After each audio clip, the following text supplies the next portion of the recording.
Alright, Wes with Dirt Concepts here. Today we're going to take a quick walk through my TQ gas truck, which is actually a Ignite Design RC based conversion kit for the team associated T6.2. There is a conversion kit coming out for the T6.4, but that's not out quite yet. They're still kind of working through the development of that. I'm sure you've seen some of the teaser photos available on Ignite Design RC's page.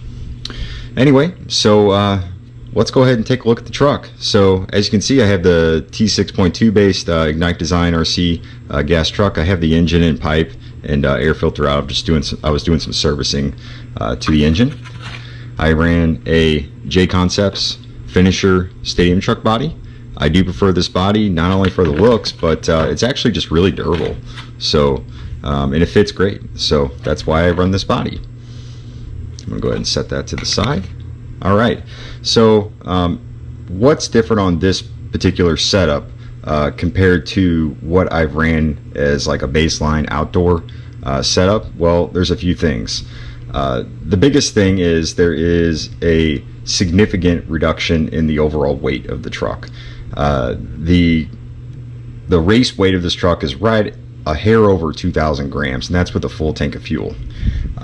In the past, if you looked at some of the other setups, it creeped over 2,200 grams, so that's about a 200 gram reduction.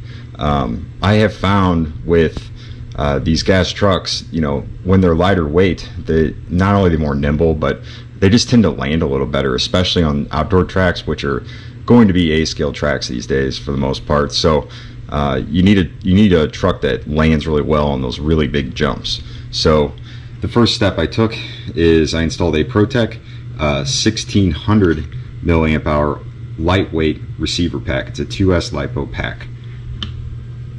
You can see that right there. The other thing that's different is I removed the 60 gram Ignite Design RC brass weight, which you really only want for like very low grip conditions. The conditions at the Midwest Nitro Challenge were predominantly, it was a dry track and it was very smooth and packed in well, so it developed a pretty heavy groove. It had a lot of grip out there, but there was still a lot of dust outside of the line, so as long as you stayed in the line on that groove, you had a lot of grip.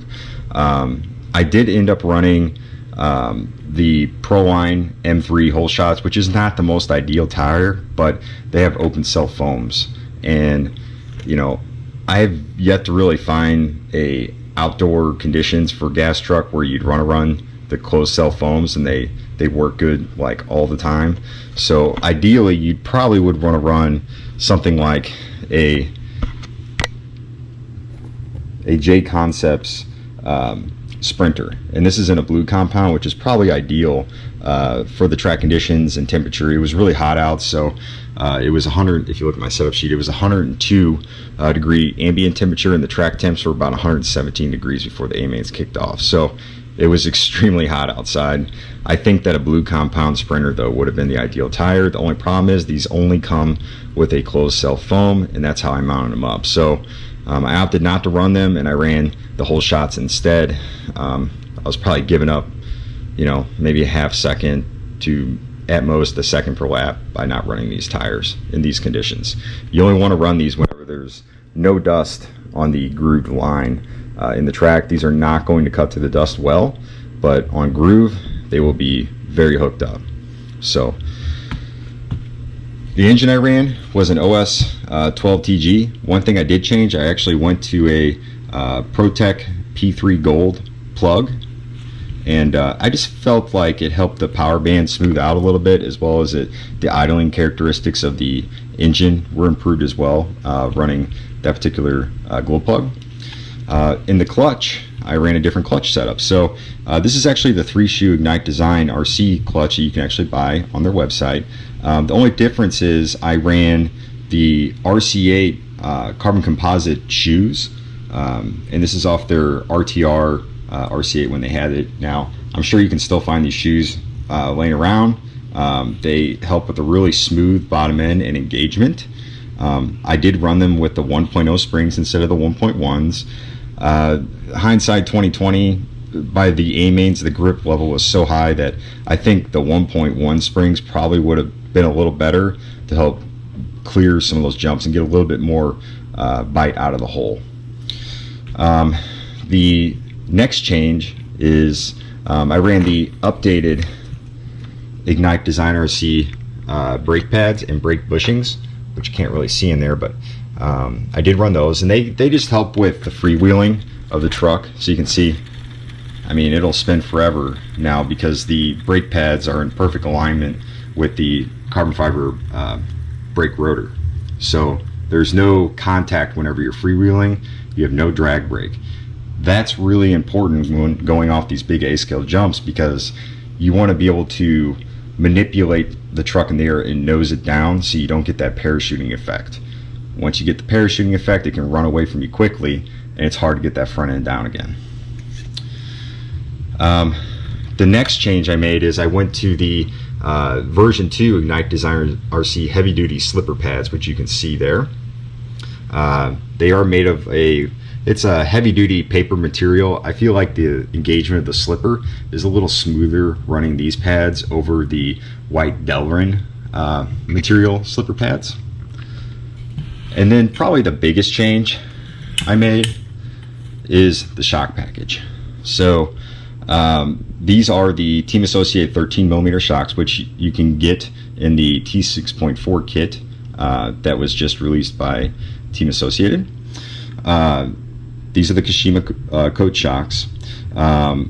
So the shock package I ran 450 CST oil in the front and rear, and that's because it was really hot out. I think if it was more mild temperatures, around like 85 degrees or so, I would probably run 400 CST oil. So you run a pretty heavy oil in these 13mm shocks. They're going to land really plush. It's going to generate more grip. You're not going to have as much chassis slap, and overall the truck's just it handles and lands so much better. It's a profound difference in handling. As far as the springs, I'm running the green 13mm truck springs in the rear, and then the white 13mm truck springs in the front. As far as pistons, I'm running the 2 by 1.8mm hole pistons, and these are the thin pistons. So these are the 2.0mm thick pistons in the rear. In the front, I'm running the 2 by 1.6mm thin pistons, so the 2mm thick pistons, and they're the 13mm. You can optionally run the 1.7s in the front, but I felt like I had more than enough steering running treaded tires in the front that I really didn't need more dive, I guess, coming into the turns. So the 1.6s are perfect. That's what I would probably run for all track conditions, in my opinion, because you can just tune with the tires. And that about wraps up all the changes to the setup. So what I will do is I will link the setup sheet in the video description. If you have any questions, take a look at that. And yeah, I hope you like this video. Thanks.